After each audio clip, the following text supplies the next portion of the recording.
Sun pictures தயாரிப்புல Lokesh Kanagaraj இயக்கிய Rajini sir முக்கிய படத்துல நடித்து உருவாகி இருக்கும் திரைப்படம் தான் கூலி. இந்த படத்திற்கு அனிருத் அவர்கள் இசையமைச்சிருக்காரு. படத்துல நாகார்ஜுனா, சௌபின் சாகிர், உபேந்திரா, சத்யராஜ், ஸ்ருதிஹாசன் அப்படின்னு பல செலிபிரிட்டிஸுமே நடிச்சிருக்காங்க. லியோ படத்திற்கு பின்னர் லோகேஷ் அவர்கள் இயக்கியுள்ள படம் அது.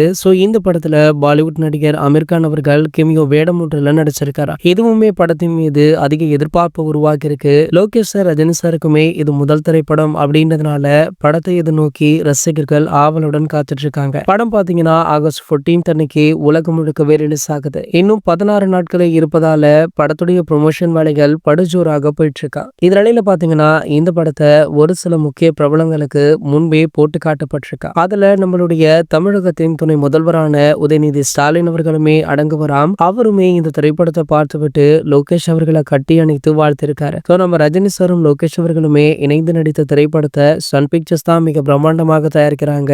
ஆகையால துணை முதல்வர் மட்டுமல்லாமல் முதல்வருமே இந்த படத்தை பார்த்திருக்க வாய்ப்பு இருப்பதாக சொல்லப்படுது. இது போன்ற செய்திகளை பற்றி நீங்க உடனே தெரிஞ்சுக்க நம்மளுடைய சேனலை மறக்காம சப்ஸ்கிரைப் பண்ணிக்கோங்க.